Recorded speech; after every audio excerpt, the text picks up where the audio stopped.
Hello dear students, मैं ज्योति Saxena MS college Bikaner से।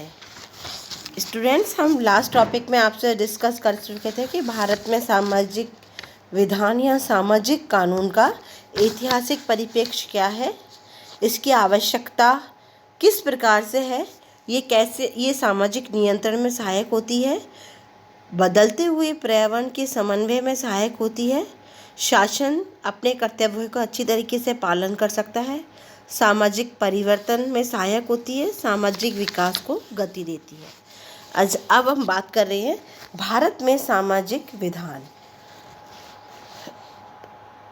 सामाजिक विधान राज्य द्वारा बनाए गए कानून ही नहीं बल्कि प्रथाएं और सामाजिक मूल्य भी है।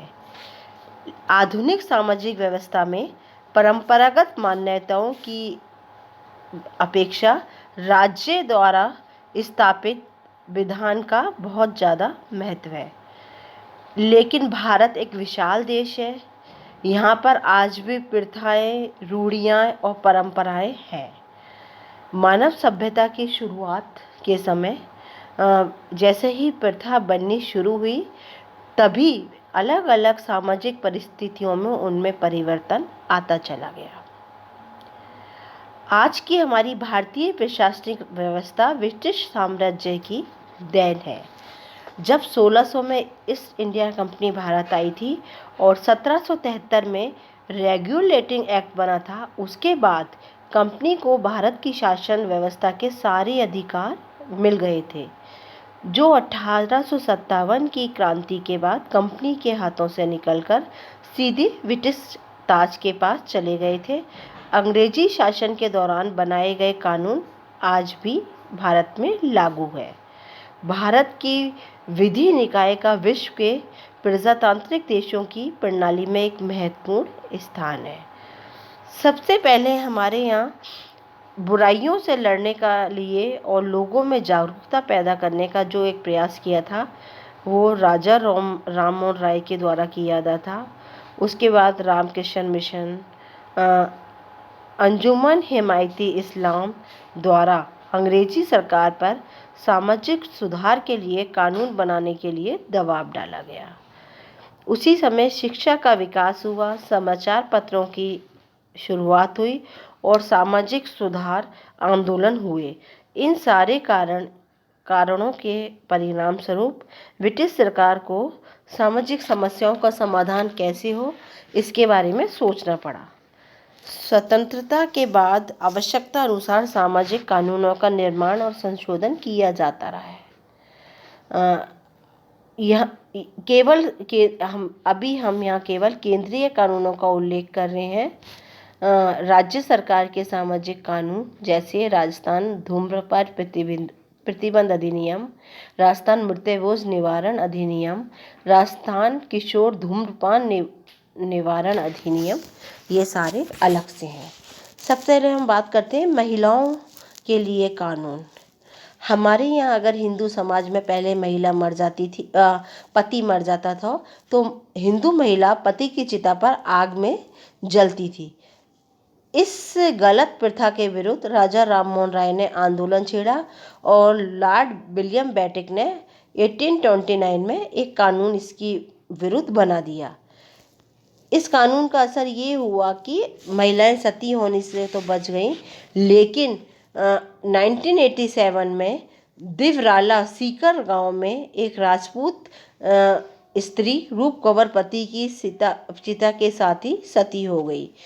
इसके परिणाम स्वरूप यह घटना अंतर्राष्ट्रीय स्तर पर इतनी ज़्यादा फैल गई कि सरकार ने सती प्रथा अधिनियम जो 1829 को में बना था, उसमें संशोधन 1987 में किया और उसे बहुत कठोर बना लिया। साथ ही हिंदू विधवा पुनर्विवाह अधिनियम 1856, स्त्री और कन्याओं का अनैतिक व्यापार निरोधक अधिनियम 1956, दहेज प्रतिबंध अधिनियम 1961, विवाहित महिला का अलग से भरण पोषण अधिनियम 1946, महिलाओं का अश्लील चित्र निवारण अधिनियम 1986, प्रसूति लाभ अधिनियम 1961 जैसे बहुत सारे कानून बनाए गए। इससे परंपरागत पुरुष समाज में महिलाओं की स्थिति में बहुत ज़्यादा सुधार तो नहीं आया, लेकिन उनकी थोड़ी सी दशा पहले से सुधरी। 73वें संविधान संशोधन ने पंचायती राज संस्थाओं में महिलाओं के लिए 1/3 स्थान रिजर्व किए। 74वें संविधान संशोधन में नगरीय निकायों के लिए 1/3 सीटें रिजर्व की गई। साथ ही संसद और राज्य विधानसभा में महिलाओं की 1/3 सीटें रिजर्व करने के लिए संविधान संशोधन विधेयक चल रहा है। इस विधेयक के पास होने के बाद संविधान में 330 के तथा 332 के नए आर्टिकल जुड़ जाएंगे। जनवरी 1996 में राजस्थान सरकार ने भ्रूण परीक्षण पर रोक लगा दी गई। भारत में की कुल महिलाओं की संख्या कुल आबादी की आधे हिस्से के समान है, लेकिन प्राचीन काल से महिलाओं पर अत्याचार, शोषण और इनके अन्याय किया जा रहा है। जैसे जैसे शिक्षा का विकास हुआ, ये हर क्षेत्र में पुरुषों के समान आने लगी। कार्यस्थल पर यौन उत्पीड़न, अश्लील हरकतें और अनावश्यक टीका टिप्पणी तथा बाजार मेलों में महिलाओं को पुरुषों के द्वारा अगर उन्हें सताया जा रहा है या परेशान किया जा रहा है, तो ऐसे में सुप्रीम कोर्ट ने 13 अगस्त 1997 को निर्णय सुनाते हुए कुछ ऐसे दिशा निर्देश दिए हैं जो कानूनी रूप से बाध्यकारी है। साथ ही ये सरकारी और निजी क्षेत्र में दोनों में ही इन नियमों को अपनाया जाएगा और इस निर्णय को अपनाया जाएगा और महिलाओं को संरक्षण दिया जाएगा। साथ ही यह भी न्यायालय ने तय किया कि कामकाजी महिलाओं का शोषण रोकने का प्रयास करें। इस संबंध में बैठकों का आयोजन हो, संस्थान के प्रमुख से शिकायत की जाए और शिकायत का निपटारा हो। इस समिति के अध्यक्ष महिला होना चाहिए तथा आधे सदस्य भी महिला ही हों। इस मुद्दे पर संस्था को इस समिति के साथ आवश्यक जोड़ा जाना चाहिए।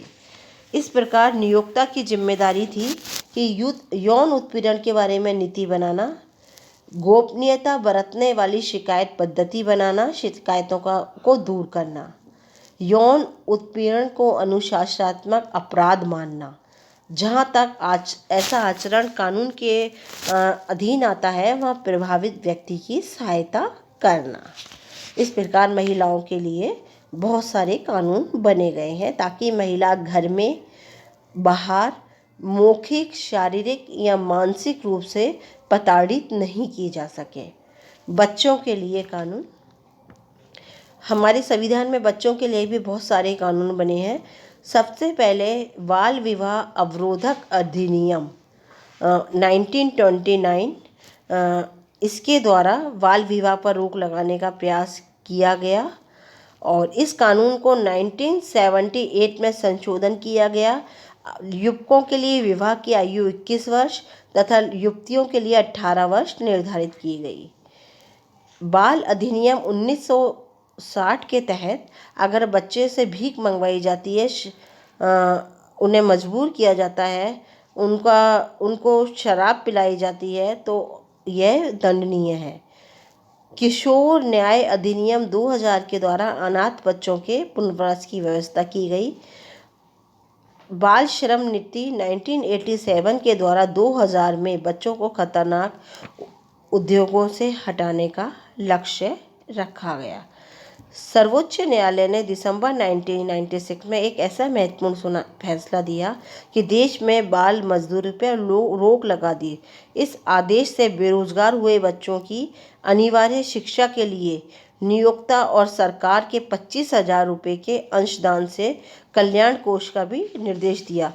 इस प्रकार अक्टूबर 2006 से बाल श्रम पर पूर्ण रोक लगाने की प्रक्रिया शुरू हो चुकी है।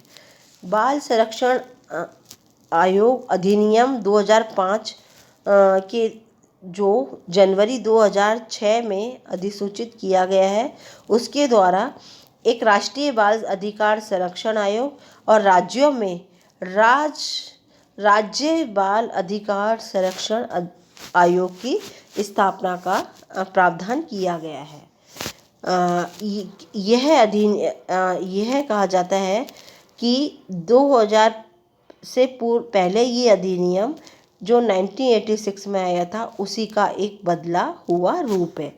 किशोर न्याय सुरक्षा अधिनियम 2002 की विशेषताएं थी कि देश में किशोर न्याय के लिए समान कानूनी ढांचा बनाना, यह निश्चित करना कि किसी भी परिस्थिति में कोई भी बच्चा जेल में ना जाए, बच्चों की देखभाल, संरक्षण, उनका विकास के बारे में सोचना, किशोर न्याय संबंधी प्रशासनिक कार्यों के लिए मापदंडों का निर्धारण करना। साथ ही ये कहा गया कि स्वैच्छिक संगठन भी ऐसे कर्तव्यों को निभाएंगे। यह अधिनियम जिला स्तर पर किशोर न्याय बोर्ड का गठन के लिए कहता है। साथ ही दंड प्रक्रिया संहिता 1973 के अनुसार ऐसी शक्तियां न्यायिक मजिस्ट्रेट को जो प्राप्त होती हैं वैसी ही शक्तियां इन किशोर न्याय बोर्ड को भी मिलेगी। किशोर अपराधियों को ऑब्जर्वेशन होम या स्पेशल होम में रखने के प्रावधान भी इस अधिनियम में किए गए हैं।